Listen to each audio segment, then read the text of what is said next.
ndashokwe madero ano. Ndine vakazi ndashokwe madero ano.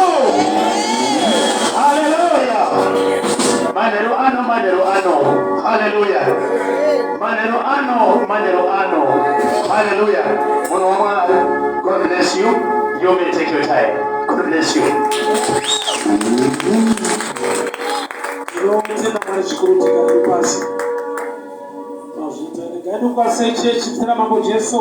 Amen. Amen. Follow ngedripa uzwara nasi. Ngatende mwari nekuda kwenguva uye nemukana. Kubva kumazuva ndakabva kusvika nhasi pane zvizhinji zvakaitika nezviri kuitika. Asi toda kutenda Mwari nechipo cheupenyu. Ngaende kuremekedzana baba nana mai vakomana nevasikana. All the elders, all the deacons in the house, in the name of Jesus. Amen. Apostle Mashawina Mai, thank you so much for coming. Gaini peru kuzo tikasumuka yedu tiremekedze mfundisi wedu na Mai, Apostle Shokuna Mai, mstera mambo Jesu. Amen. Majita. 1 Kings chapter 3 from verse 16. 1 Kings chapter 3 from verse 16. I will title this message, The Power of Knowledge. The Power of Knowledge. Which means the greatest enemy to the body of Christ is knowledge. The greatest enemy to the body of Christ is not the devil, but the greatest enemy is knowledge. When you lack knowledge, greater knowledge, but the real knowledge. But the original knowledge or the original plan of God, you need the revelation. So now 2 women who came to the king and stood before him. And one woman said, "Oh my Lord, this woman and I dwell in the same house, and I give birth while she was in the house." Then it happened the 3rd day after I had given birth, that this woman also gave birth. We were together, and no one was with us in the house except the two of us. And this woman's son died in the night because she lay on him. So she arose in the middle of the night and took my son from my side, while your maidservant slept.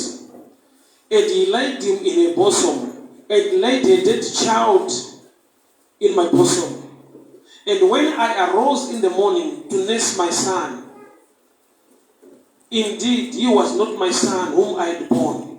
Then the other woman said, "No, but the living one is my son, and the dead one is yours." And the first woman said, "No, but the dead one is your son, and the living one is mine."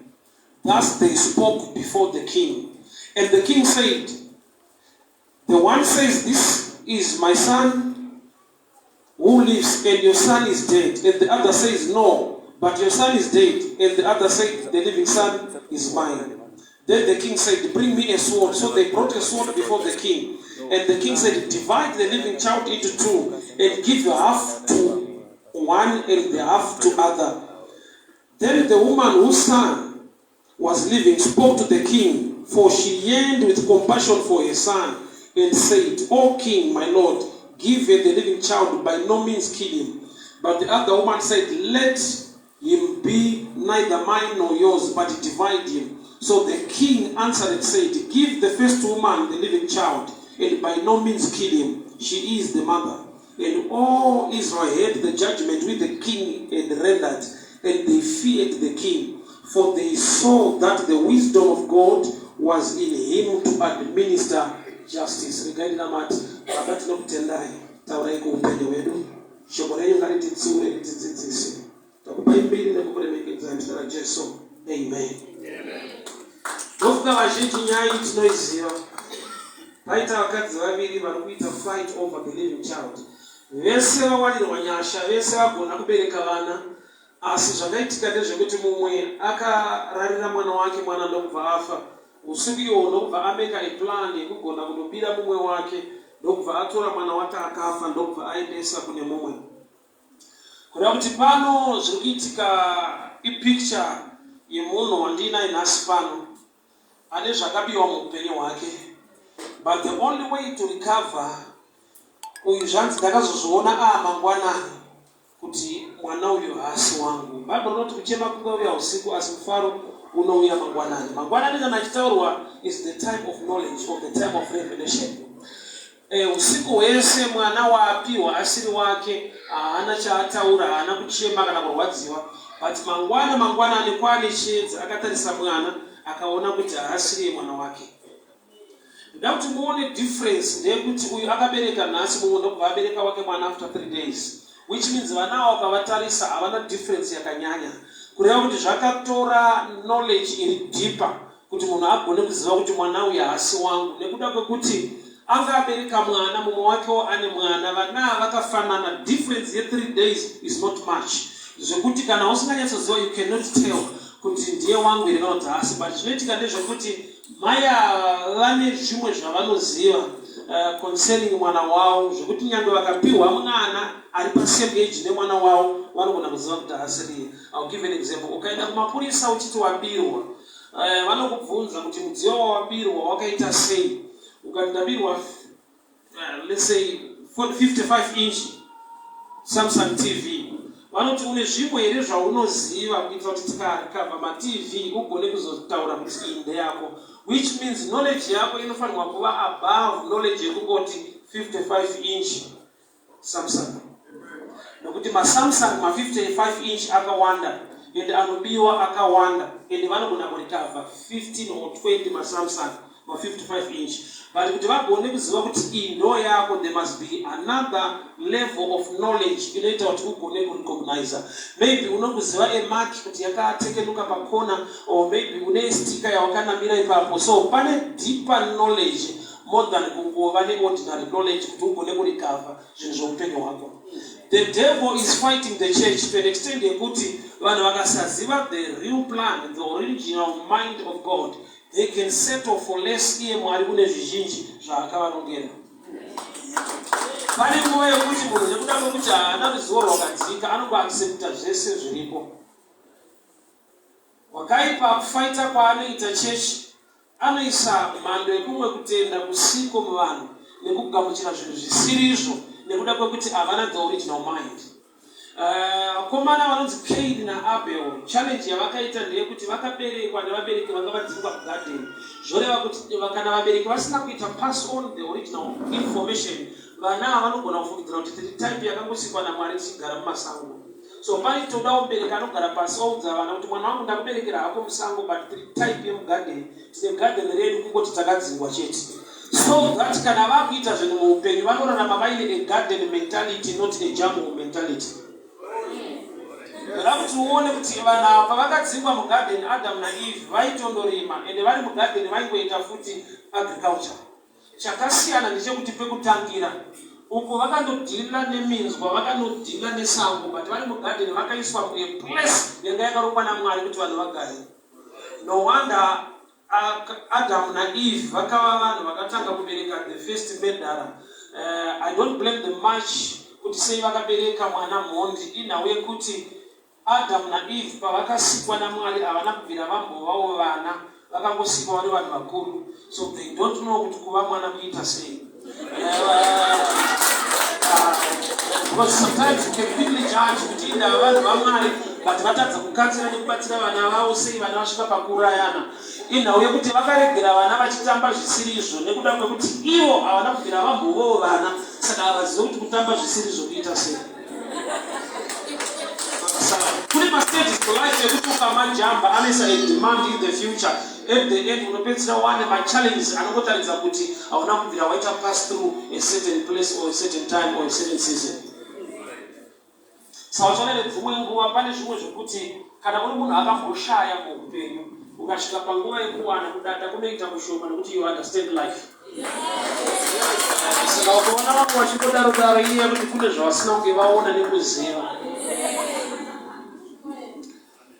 So Cain na Abel vakaberekwa kunze kwegarden.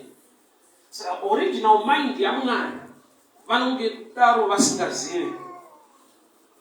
So pano ndine mukadzi aenda kuna mambo, arikuenda kuna mambo aine chichemo, but nyaya yake dari mataredzi mhosva ipanyika haigona kugamuchirwa. Nekuda kwekuti ari kuti ini ndakabirwa mwana ndakarara. Kunonzi kurara isaini yekuti hausi kuona. Kana nyaya yechitongwa vanoda eyewitness, vanoda evidence, vanoda munhu akaona zvichiitika. But yanoti ini ndakarara pane zvakaitika ende ndozviziva.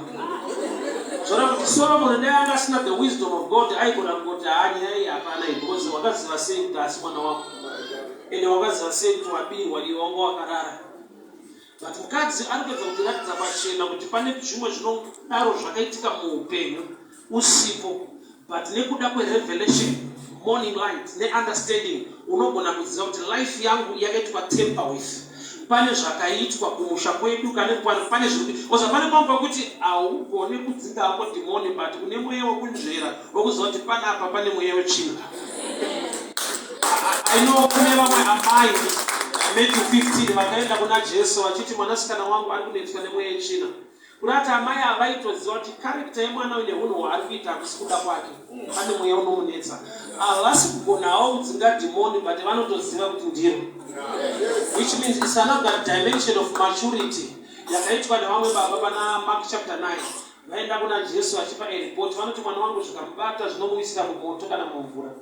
Kana zvamubata zvinomuendesa mumoto, zvikamubata zvinomuendesa mumvura. Kunoti baba vaitoziva kuti ukaona akuenda uko zvabata. Haisi pfungwa yake, hakusi kurumba kwake, zvinoti zvikamubata zvinomuendesa. Kunoti haaende ega, anoendeswa. Kunoti baba havasi kublema mwana wavo, vari kublema zvinomubata. So, amai ava mwana apiwa vakarara, but vanotaridza kuti vari kuziva zvakaitika nyangwe vakarara. So vaenda kunopa report kuna mambo, but mukadzi uyu nyakuba mwana ari kuteverawo to the king. Mweya wetsvina iri stubborn to an extent yekuti inototeverawo kuchechi. Aba mwana wemunhu, but chaanoita ndechekuti haana kusiya waabira wacho asina mwana. Life zvinodaro kuti une zvakapiwa muupenyu hwako, but unononoka kuona nekuti une zvawakasiyirwa kana zvawakapiwa zvakafanana nezvawakabirwa. Unopedzisira wakungoti so long life. Hausisiri the type of life. Vasotombozona nemastatements iwayo ekuti so long life. Chikuru kufema, but kune mafemero, kune mararamiro.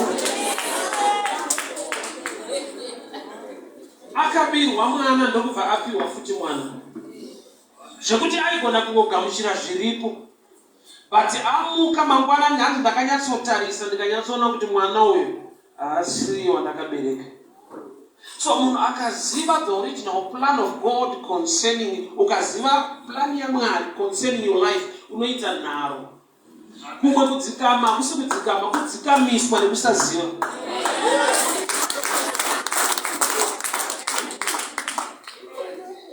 Ukatarisa kuti ndizvo here nokuti John 4:24 mukadzi akanzi naJesu enda unoshedza murume wako akati handina. Saka Jesu wataura chokwadi kuti hauna nokuti wawina haasi wako. Statement iyo iri deeper.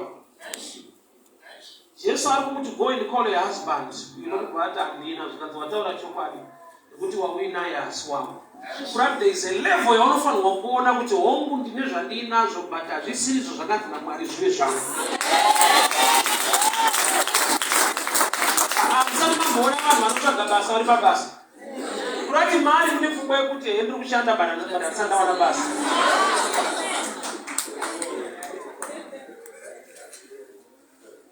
Apiwa mwana ndobva apiwa mwana. Kurati chabiwa nechaasirwa zvakatifananei. Difference in life and death. Chechi yanhasi ikabirwa original mind of God inogumira padeath of Jesus. You ignore the power of resurrection. Why? Nokuti wakaipa anoda kuti munamate kusvika masvika pacross. Pacross is a place of pain. Resurrection is a place of gain. Sambona kuti vamwe vanomugamuchira kuti rugare mudenga chechi ndekutambudzika. Why? Vanovhangerirawo riri centered papain at the cross. Arina the victory part of it. That's why sometimes, even per picture, yellow kana ministry vanhu vanogona kuisa cross. It's not bad, but the danger yekuisa cross palog yeministry yekingdom yakristu inhau yekuti muri kuvhumira papain. There is the other side of victory.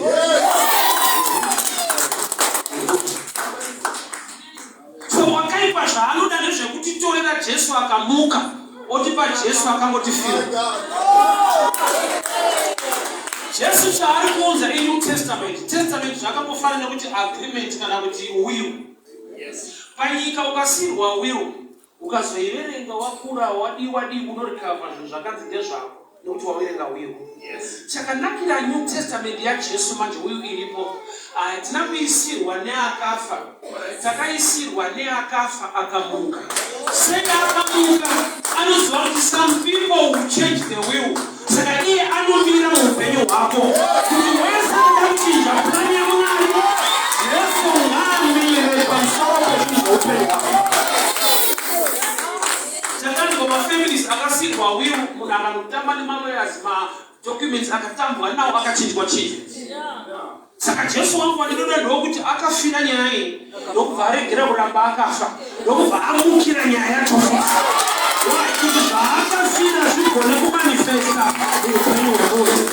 So mukadzi ari kuba mwana mupenyu achipa munhu mwana akafa ibato yemachechi palevel of knowledge kuti imwe chechi ichangogamuchira kuti hetina Jesu but haitaure zvipenyu haitaure victory. Inongotaiwa tikafa tichaenda kudenga. Gamba ndeyekuti iye akafa kuti maresults edenga abatike munhu ari panyika.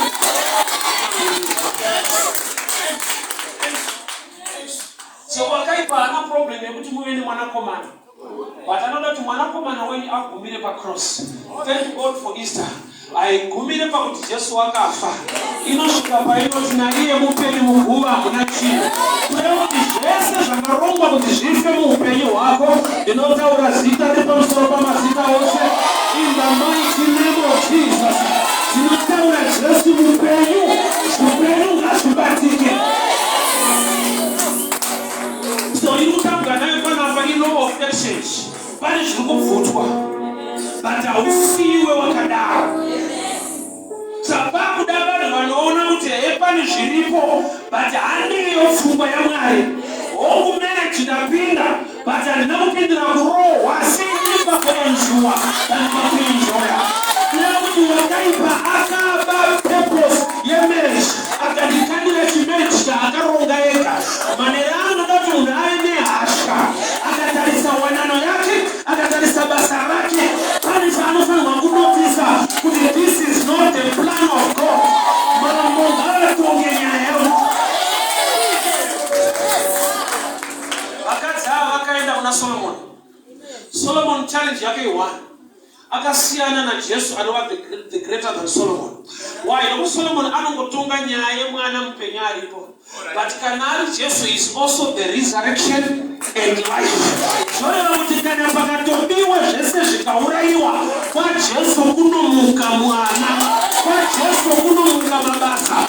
Kana vakatuka zita rako sagamutirwe pakabata amutolikana Mwari ngaakupewa zvipenyu. Nokuti kune vane tsika yekuti vanongonotaura zvisirizvo obva wamakoregerwa kugamuchirwa obva wadzingwa pawaishanda but wakadzingwa ipapo kwete munyasha dzaMwari. God can still make a way. God can still make a way. He is the one called the resurrection and life. So wakadzi wakaenda kuna mambo. Mukadzi azviona kuti ndikada kuita bhato nemunhu uyu pane patinorara iye akashinura. Wakaipa harari svikaita zvakaipa. But tichatipa kurara ndechekuziva kuti even takarara Mwari wedu unotipa kuziva. Chii chakamupa simba rekudiscover kuti ndabirwa iye akarara. Kurati kuna anokupa njere patani yaunenge wakarara Mwari wako haasi kuzorara. Iye achakuudza kuti zvazvisirizvo. Exchange nyanga wakaitwa usiku asi mufaro unouya mangwanani. So they went to the king. Onoire kuti ndiye wangu. Neauraya mwana wemunhu mupenyu anomudawo. mambo ndokubva vati chindipai banga. Ndokunga wokuuraya akabva afara kuti ina mambo takafanana. Atifarire zvipenyu. Yet kumukadzi uyu banga riri kureva rufu. But kuna Solomon banga rinongoreva life, because the word of God is like a double-edged sword. And the word of God is life. Chiri kutsvagwa pano hakusi kuuraya mwana. Chiri kutsvagwa pano kuseparate the wrong mother from the living child. Why? Nokuti pakabatwa banga kune mukadzi akafara akati chiurayai neniwo handichada. But yakishamisa auya achiti ndinomuda ndewangu. But pabatwa banga achinja vhangeri ndobva ati chiurayai henyu ini ndiregere kuwana uye aregere kuwana. Kureva kuti pane paauya sekunge anoda mwana, but deeper inside anotoda kuti mwana uyu afe. Ndoda kuti nditaure spirit iri dangerous kudai so. Warira kudiwa nezvinoda kuti ufe. Nokuti akauya achitodawo vachirwira mwana, but akazosvika palevel yekuti chiurayai. Warira kudiwa nezvinouraya. Zvinototangawo zvichiti ndomuda ndewangu. Wese akararoora vakadzi kana 8 achidivorce. Akaprota iwewe haakudze kuti ndonetsa. Anototumira mawangu amene kuti ndakaita usiku. Warira kudiwa nezvisingakude.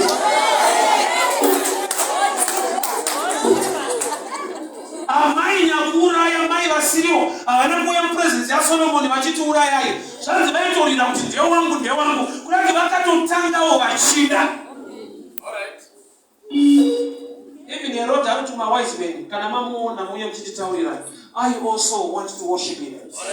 But Mwari vachiziva kuti is jealous, he wants to kill the child. So pane pamwe pokuti kune vanhu vanopretenda Mwari ngaakupe meso emweya.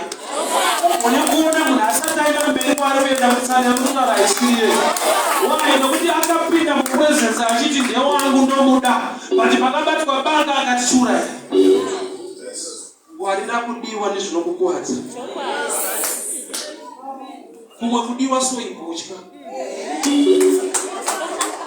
Wakaipa pasi pese paanouya achiti handikude ndinokukuwadza, anotouyawo achitaura zverudo, but the end result achida kuti mwana afe.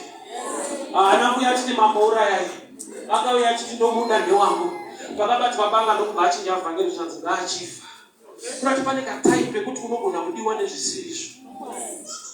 Nekuti hauna pese mweya wokunzvera unogona kugamuchira rudo rwemunhu ane plani yekukuuraya. Kune vanhu vanosvika pakukuvadzwa nezvinhu zvavanoda nevanhu vavanoda. Why? Nekuti havana kuziva mweya wehunyengeri.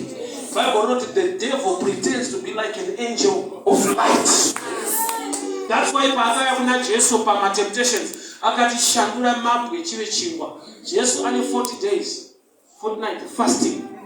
Vhangeri rekuti shandura mabwe chive chingwa kana usina intelligence break through. Why? Because who break a fast with eating. Anouya nevhangeri rekudya iye apedza kutsanya. Anjange ari kurova the wedding season. Hauna kundenzwa here. Munhu anoparidza eating waziya nenzara. Munhu anoparidza solution. Kwete problem.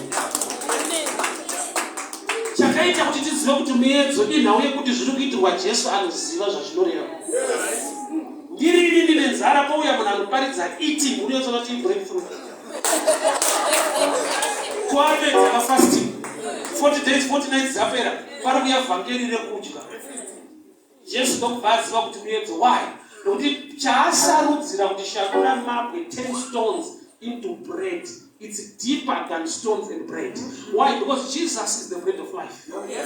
He is also the stone that the builders rejected. So paari kunzi shandura mabwe chive chingwa, ari kunzi ndoda kuti uzvidye uzvipedze wega. I don't want to fight you, I want you to fight yourself. Asi kutaura pamusoro pechingwa nemabwe ari kutaura pamusoro peidentity. That's why nyama Jesu akaine nzara akaziva zvazvinoreva. Amai vakauya vachida mwana vakasvika palevel yekuti chiurayai. Warira kudiwa nezvinoda kuti ufe. Warira kufarirwa nezvinoda kuuraya upenyu hwako. Vakaba mwana usiku, vakatoyamwisawo usiku, vakatorawo vakatoisawo pane mumwe kuti yamwisa chakafu ichi. But vaenda in the presence of the king, Avasi kuda kurarama kwemwana. Asi vane tsika yekuba vana. Bhaibheri bharati wakaipa akauya kuzoba kuparadza nekuuraya. Chandinetsa ndechekuti vanhu havaigara kusame house. Warida kugara neproblem yako. Warida kugara netsotsi rako. Warida kugara neenemy yako as friends in the same house. Ende uone zvazvinoita planning yadevil. Vese vakaita nhungu same time. Vakatozobereka zvinosiyana ne3 days. Kuna chinhu zvawakaita pamwe chete. But pane kaplanning kekuzobirana. Warida kuita a partner in business ane a wrong agenda. Tina vanhu vakabhisewa nevanhu vavakaronga navo zvinhu in terms of business. Warida kuti munoita plan moinjecta mari proposal yacho muplan business. At the end mumwe wako akakurongera kuti ukamudaira aranguka mubusiness arangu. Tina vanhu vakabhisewa nemafriends variwo mamastermind yeimwe project, but at the end they were sidelined. Ndakaona murume aichema tisu takaronga zvinhu zvine murume but pazvakangosimuka vakabva vandipuritsa program. Why kunoti aironga netsotsi rake. Vaigara musame house. Vakadzi vari vaviri ava ndiwe ndini. Uri pauri papapa muri 2. Saka uchiona kuti ukafa unonzwa vanhu vachiti munhu hapasisina. Kuna chinenge chasara hasi munhu, but izvo zvinorelata newe tichiti uri munhu, but the real person is the spirit. So mweya nenyama zvinogarisana but zvakamakana. Why? Because chimwe chakatongwa chimwe hachisati. Bhaibheri rinoti nyama haipinde ushe hwekudenga. Kana ikanamata sei nyama inoora. Saka iri jealous. Why? Nokuti yakatakura zvinoenda mudenga. Iyo ichinzi haiende. Just imagine. Nyama inotonzi haipinde denga. But mutumbiwo ndo wakatakura the spirit ikaenda mudenga. Saka vari 2 havapindirani. Mumwe nemumwe plani yake ndeyekuba zvedenga zvinenge zvauya kuti mumwe atadzawo kuenda. So vakadzi havari 2 ndiwe. Nyaya yemwanakomana ndiJesu. Kurati yaJesu iyi kwainzwa panyama ukasainzwa spiritually you will miss the mark. That's why even my wise men pavakaya nezvipo zvekupa Jesu paakaberekwa havana kutanga vasvika kuna Jesu, vakatanga vasvika kuna Herodi. Mambo akaberekwa kare vachida mambo aberekwa. Remember kuti Jesu akaberekwa munguva yamambo Herodi, uye Jesu akaberekwa ari mambo. But ndi mambo aberekwa munguva yamambo Herodi. So zvipo zvamambo aberekwa zvinopfuura nekumba kwamambo akaberekwa kare. So thank God for the wise men havana kuzisiya ikoko. Why? Nekuda kwokuti unogona kuzisiya kusiripa. That's why Herod anga ine jealous pamusoro pamambo aberekwa nokuti iye ndi mambo akaberekwa kare. Iyo mambo wake akaita kuvhoterwa akagadzwa. Jesu akaberekwa ari mambo. Zviri pachena kuti munhu anoita jealous nokuti kana akashingirira kuita mambo ozoona kuti kune mufana aberekwa ari mambo zvinobohwa.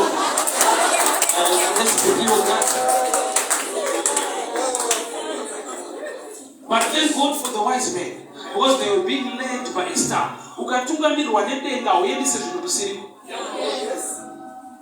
Zvipo zvavakatakura zviri made for Jesus. Saka vakaenda nekuba kwaHerodhi vachingosvika kunyeredzi yacho yakabva yatodzima.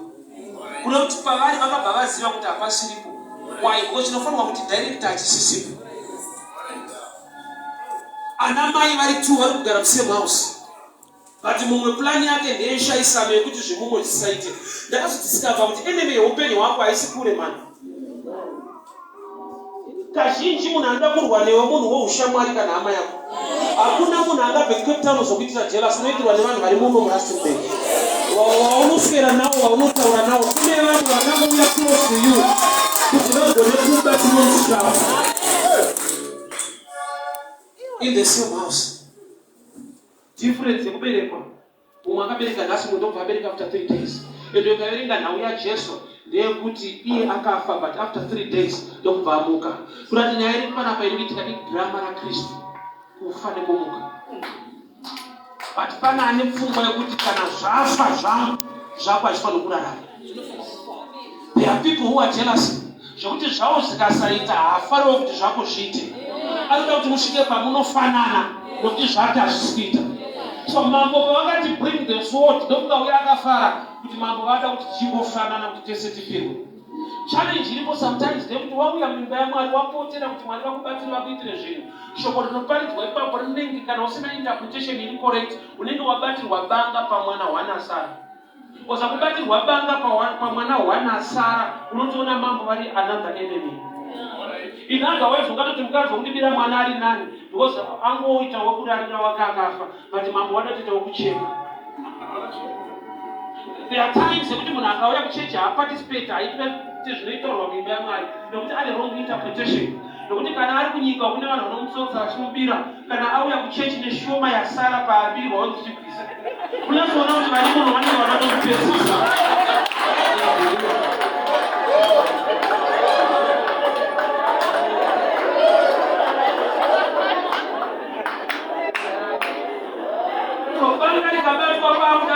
Correct interpretation.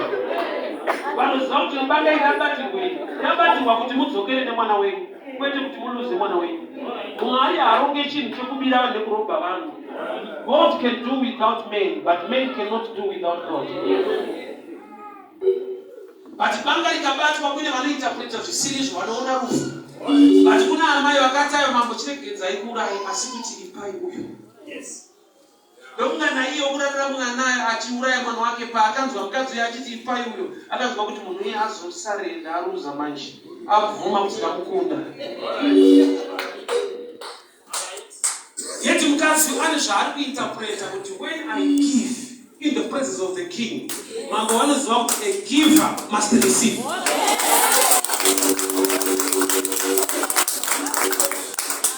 So amai havana kudzoka kumba nemwana nekuda kuti varwira mwana wavo, but vadzoka kumba nemwana nokuti vapa mwana wavo. Havana kudzoka kumba nemwana nokuti varamba vachiti ndewangu ndewangu. Vazodzoka kumba nemwana nokuti vasvika pavati ipai henyu.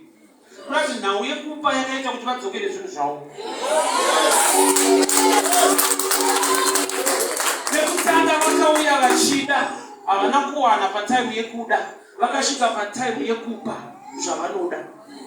Nokuti pavaidawo mwana havana kumuwana, ndobva vasvika palevel yekupa zvavanoda, ndobva vapiwa zvavanoda.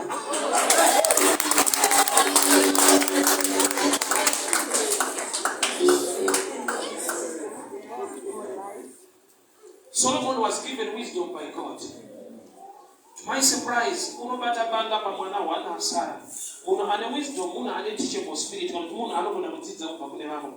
Handi zvese zvauchaziva panzvimbo unoziviswa muupenyu. Solomon nhau yakamboitika, that's why akaita quickly kuti ndipei banga. Why yakaitika Genesis 22. Mwari paunoti kuna Abrahamu, uya nemwana wako waunodisa, undipe sechibayiro. Izvi rekuti waunodisa rinoreva kuti uri kutomuda, but ndipe, kuratidza akutodonzerana. Mwari vaitoziva kuti Abrahamu unoda Isaac, ndobva vachitipa mwana mukomana wako mumwe woga waunodisa, Isaac. Kurati unomuda, ndaakumuda, kurati yabattle yevanhu vari kurwira mwana. Yakapera sei hondo ipagomo. Zvanzi pakaiswa Isaac paaltar, Abrahamu akabata banga, Mwari ndobva vachiregedza. Kureva kuti banga rikabatwa nyaya inopera zvakanaka, munhu anodzokera mwana wake.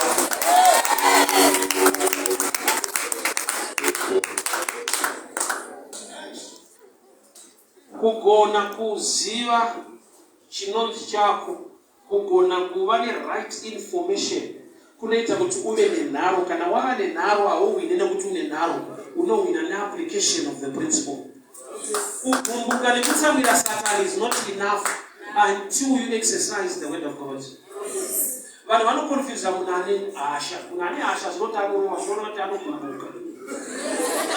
Hasha dzinorohwa wakatsama. You need power, you need skill to fight. Indakana munhu akaruma muromo achirohwa nayo. Munhu akaruma muromo achirohwa. Why? Kutsamwa hakusi kurova. Kutsamwa. Munhu achitopopota achituka obva arohwa. Why? Anotaura, anopopota, anotuka, but haana skill, haana power. So kutsamwira Satan is not enough. Kana kuti the devil is a liar. As long as you don't apply the word of truth, you are also lying to yourself. Tine chechi yakatsama yakavenga zvinoitika muupenyu hwavo vakagumukira Satani vati vhidzi kusama. Kana wabirwa mwana ukagumbuka umwane nokuti wagumbuka. Unomuwana waziva zvekuita in the presence of the king. Application of principles is the key to victory. My emotions, kuchema kugumbuka. Bible noti vanodyara nemisodzi kwete vanodyara misodzi. Tears are not seeds, they are a sign that things are not okay. Bible hariti vanodyara misodzi, not vanodyara nemisodzi. Those who plant in tears, not those who plant tears. Kuchema is not enough. Kuti uwane turn around. Kuchema it's a sign that things are not okay. That's why pagedhi 9 Jesu paakaona shirikadzi yairenda mwana achienda kunovigwa, Jesu ukasvika kuna mai akati mai nyararani. Mai vanyarara ndopaangamutsa chitunha. Kurati chakatanga kuitika hakusi kumutswa kwechituna. But pakaparidzwa vhangeri rekuti nyarara mwana iye achiri akafa. In other words, Jesu ari kuti I'll press the demand of faith in your situation. Anditange ndagadzisa situation kuti ufare kunyarare. But ndotanga ndakunyararidza. Chakabamba yakunyarara kuziva kuti ari kunditi nyarara ane power rekugadzisa zvinotichemedza. So no matter the challenge you face, don't lose faith. Why? Because God wants to see faith. But without faith, you can't please God. So there are challenges in life that people are crying, but they are not applying the faith to make things work. It's good to cry, but crying is just a sign that things are not okay. Egypt. But kuti vabude muEgypt Mwari vakapa Moses vhangeri rekuti vanhu ngavaurayi makwai vaise padoo. Vhangeri iroro rasina kuchipa pakuti nguva munhu achangobva mukutenga gwai 1 odzwa pachipanidzwa kuti urayai makwai anotsauti yakumukirwa unofira muEgypt ukanyatsori jaja mushe vhangeri unofira muEgypt. Saka uchaona kuti kwauri kufirwa kwakuite hariuye panguva yakafanira, rinouya kuti riite zvarakafanira kuita. Ane makwai 4 akadzuraya makwai haana problem. But achangobva mukutenga 1. Anoziva kuti mufundisi akadaro here uyu kana kuti wakomana. Shuwa pa1 irori.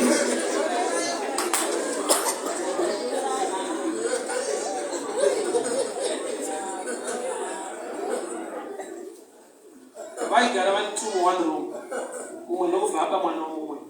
Chaari kuita ari kutora advantage yekuti usiku. Saka uyu haone.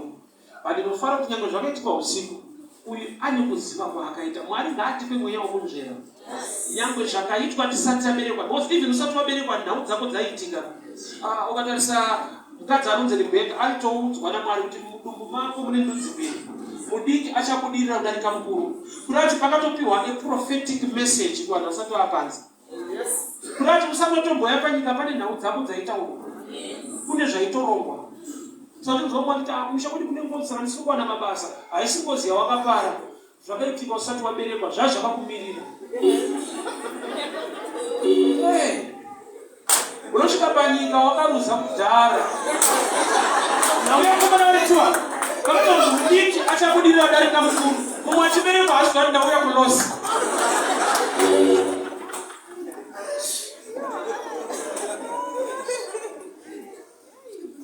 So panotoda kuti Mwari atipe mweya wokunzvera, mweya ukaziva zvokwadi shoko raMwari, wotarisa upenyu hwako, unofanirwa kuona kuti pane metsi dzakaitwa.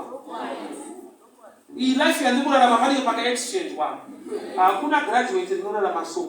Osa pane zvimwe zvokuti hauri kuprofita, unotongoona kuti ndiri munhu akasvinura iyi life haiite. Pane vakachinja zvinhu zvangu.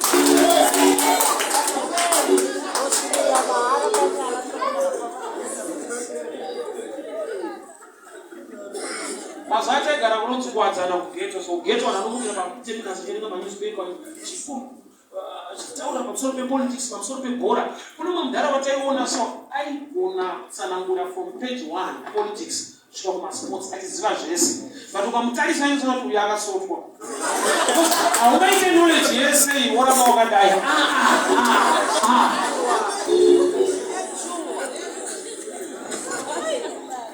Pamwe pacho hazvidi kuprofita, zvoda kuti utarisa. Kana ndakatarisa ndikanyatsoona kuti even prophet vasati vataura vakabirwa. Haasi mwana wandakabereka uyu. hongu ndakabereka mwana kwete type iyi. Hongu ndakabereka mwana but kwete type. Osa kune vana zvipo zvakunopiwa naMwari.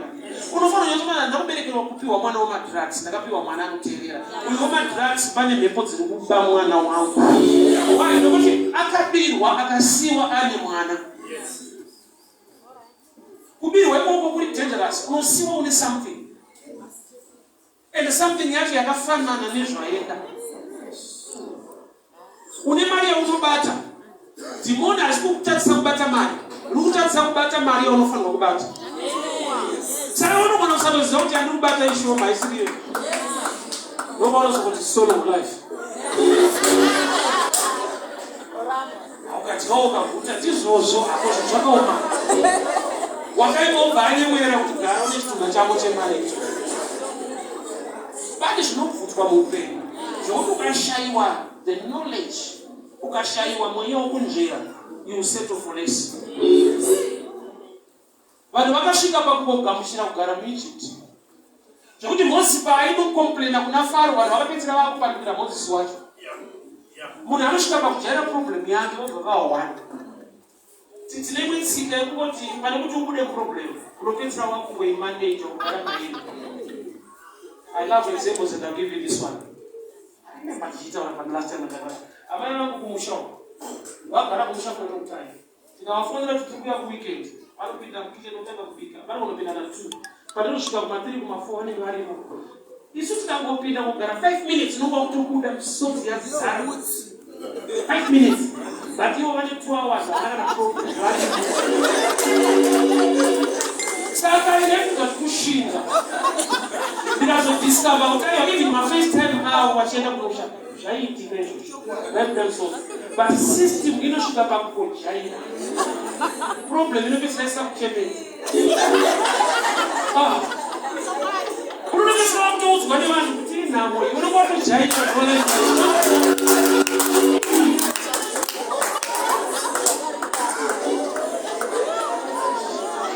imagine kuti munhu ari mujeri adye pizza. Iwe uri panza udye pizza. Havisi kusunga ero. Aiwa kanatiwa. Ari kujere adye pizza uri panza udye pizza. Hauna wakanovarirwa izvo. Yakabvutwa naifi. Unotopika uri panza izvo. Imwe life inoda nharo so. Haufana kufana nemunhu ari mukati. Chingamba utendeuka utarise life yako with the morning light ndakatarisa with the revelation of the word of God. Tarisa ona kuti life yepanza haifana kufana nemukati. Life yemunhu asikana mata haifana kufana nemunhu anoramba. Ndauya kuzokupa mweya wenharo. Saka ndingazviziva kuti wakusvika zvokwadi yaMwari kuti Mwari vakauya kuzokusunungura. Marriage yako inofanira kuita zvakanaka. Basa rako rinofanira kuita zvakanaka. Solomon life aite takuda the original plan of God. Faro trick yainayo ndekuti akuzoti vanhu vakuda kubuda. Aitoziva kuti vanhu vakuda kubuda. Plan yaakaita ndeyekunochinja mashandiro. Zvokuti vanhu vanga vakukomplaina mashandiro vakanganwa kuti havasi vashandi varanda maslaves. Vanga vakuda better working conditions ivo vasiri maworkers. Atamene mweya china. Vanga vakunegotiata mashandiro akanaka ivo vasiri vashandi vari varanda. Kurati vanga vakugamuchira uranda selifestyle. Svika paunobohekana neumwe upenyu. Itwa Mwari vataya but kukara usikukara. Kuda zviri mupulani yaMwari concerning your life. Iyo unomboziva kuti Mwari vakutosika Adamu vamisa mugarden. Vangeri rakaparidzirwa Adamu mugarden. Harisi kunamata, nderekudya, kudya zvese. Eating was a gospel. Mwari chaiwo wamasimbosi akaparidzira kuti idya. Even Mwari vatsama munhu asidzingwa mugarden. Ari kunzi you eat out of sweat. Kurati yekusadya imuna Mwari haimo. Even Mwari akakugumbukira kunodya chete.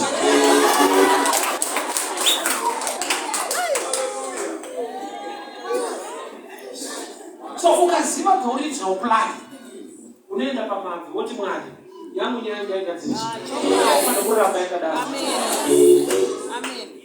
Wadziwa boy kana usagamuchire kuti mwana ndiye wako here. Usagamuchire kuti basa ibasa ndo rinonzi rako here naMwari.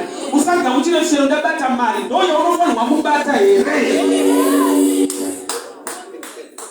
Isakakura kune mentality yekuti as long as you watch it at the same time, you watch it dura. What's the mentality yo? Boots, motor, there is a stage in life you almost shika, you just not aiwa. Funny person see ya. Chikaf chirwacho. Ila muzujga mutundu wese obusina nzondora ndiye anani msikala. Usaona na ngoli hapo so.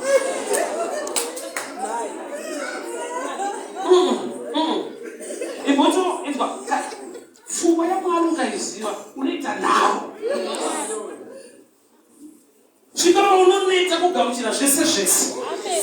Nokuti wakaipa kana akubaba mwepacho hakusiye usina. Unopiwa mwana asiri wako. Saka unogona kufungira kuti ndine mwana gamba ndakuvhetwa mwana uyu. Unogona kufungira ndiri pabasa gamba basa rako ukaritarisa kuti pane asaki iripo. That's not the original plan of God. Hauna kuroverwa kuti ugare uchirohwa. Wakaroverwa rudo kwete fight. Saka kuna rudo pamuchato panonzi you may kiss the bride.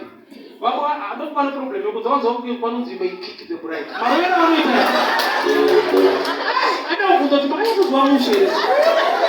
you may kiss, not you may kick. Original plan. Fungwa kwa ya Mwari ukaiziva, you don't settle for less. Katika extent unojamuka. Takura mentality isiriyo. Butsi yembe. Mota chirwashika marugenda. Zepasare chirwashika. Ukazaenda malengo za unoti chirwaenda, chirwazodi. Kwani ka difference ka unozwa so. Hey. Chine ka difference. Chirwarara. Ukazojika zvakanaka wachatsoro. Pane zvanokukosa.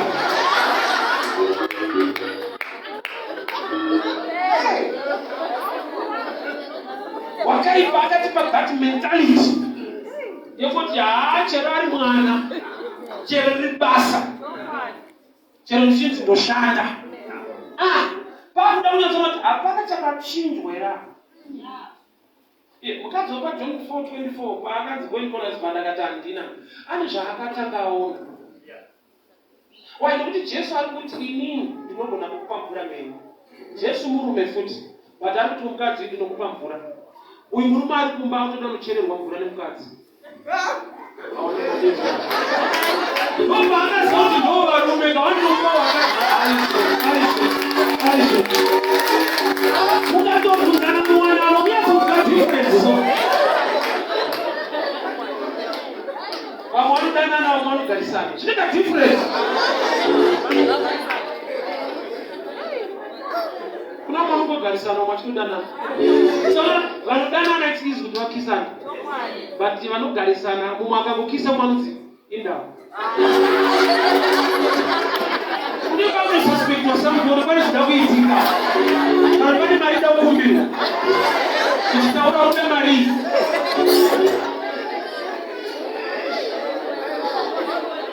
Zvakanaka zvese muwanano zvinobvutwa wongosirwa munhu wanogara naye. Hapana charido chinoitika mukugara so. Vakuda kuti Mwari zoreredzai wanano yamakandika. Wakaipa netsika yekuexchange zvinhu. Kana Solomon pane chakandirwadza ndaona kuti varanda ndo vatori pamabhizi. Madzimambo ari kufamba netsoka. Hazvisi fair izvozvo. Pane zvisiri fair mulife mako semwana waMwari. Zvinofanirwa kukuboha. Hatikaone zvakanaka kunyika Mumbame yana vamwari musina chakanaka. Why? Because mentality takakura nayo ndekuti aiwa kana uri mukristu so arugara rukubi. Saka vanhu vanogarika panapa ndeve munyika. Which is wrong. Chakanaka tozvionera kumabhawa nemakapaka vachikocha kumabhawa. Ndakati dhimoni rinozvifambisa sei? Kuti munhu ari kunyika anenge achinwa doro achikocha. Auya muchechi nyama yacho yakunetsa kudya. Matinga akunetsa kurwa. Mari inogotorerwei mari yemunhu? Ifungene vanhu kubvawo everyday anoona. Iwe mukristu kuti unwe koko everyday yatoproga hazvitomboi. Ungatomwa warwara. Pei haikuri. Ida Satana akiti vanhu vamuchecha nobvatitorera mari.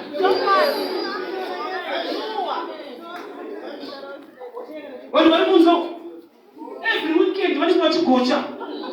Kuchechi program yedu kazhinji fasting, kwete feasting, fasting. Unge mweya select pachishota mari.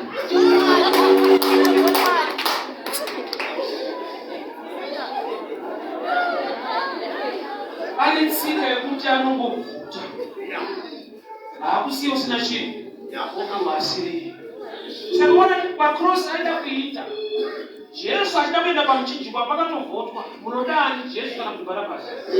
Yeti Jesu ndiye akauya kuzokufira. But pakatotanga paitwa ma-elections. Pakatovhotwa nemuchinjikwa wacho futi. Pakiti Bharabhasi aida ipapo. Vanhu vanonzi votai munodani Jesu kana kuti Bharabhasi? Makwikwi akasvika nepacross. Saka even naSatani wacho pacross havana kuenda Jesu chete, vakatoenda kune matsotsi tu. Aida kurasisa kuti muende side risiro. Saka kuti nawo aise muchinjikwa nokuti muchinjikwa very free. Nawo ndeya Jesu akaenda pamuchinjikwa akafara.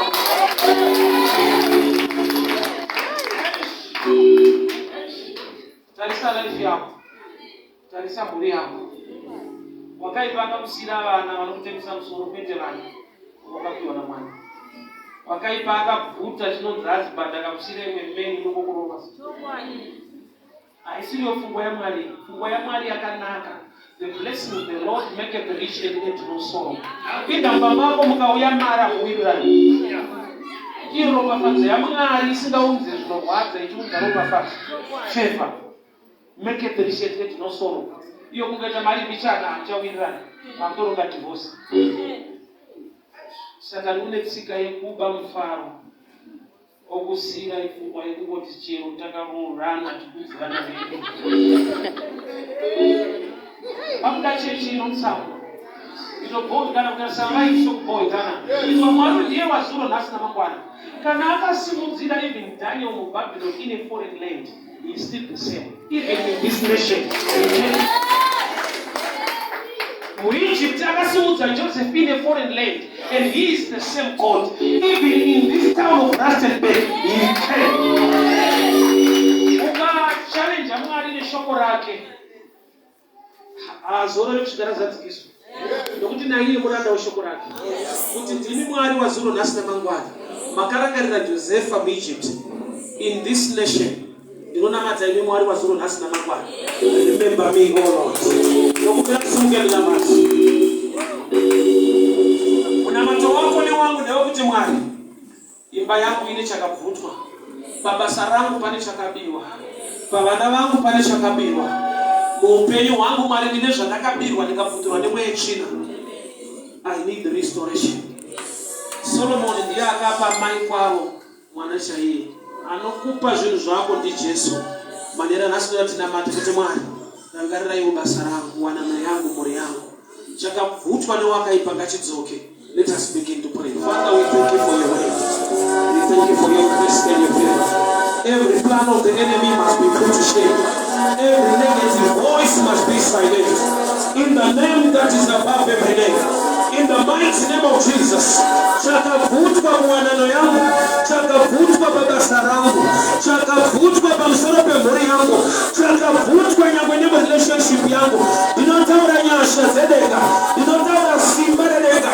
Restoration in my marriage, restoration in my business, restoration in my career. In the mighty name of Jesus. In the mighty name of Jesus. In the mighty name of Jesus.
Are you blessed? Are you blessed? Are you blessed?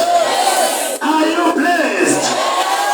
Hallelujah. We just want to pray once again. Those who are sitting down may stand up. We want to pray. Men of God, thank you so much for the word of life. Hallelujah. We want to pray once again. Now we go to the able to not Amen. Shandi nacho, chandofuku ndani nacho. Ita ndichashida, Daudi shimwe. Amen. Pana abuda ushimwe. Pana abuda ushiri nane. Pana abuda ushiri pete. Rabuti unamate, chirele samane wano. Uzokera shikariba lekamuna. Okay, mungari not this life. I'm tired. Enough is enough. Namata since. Namata.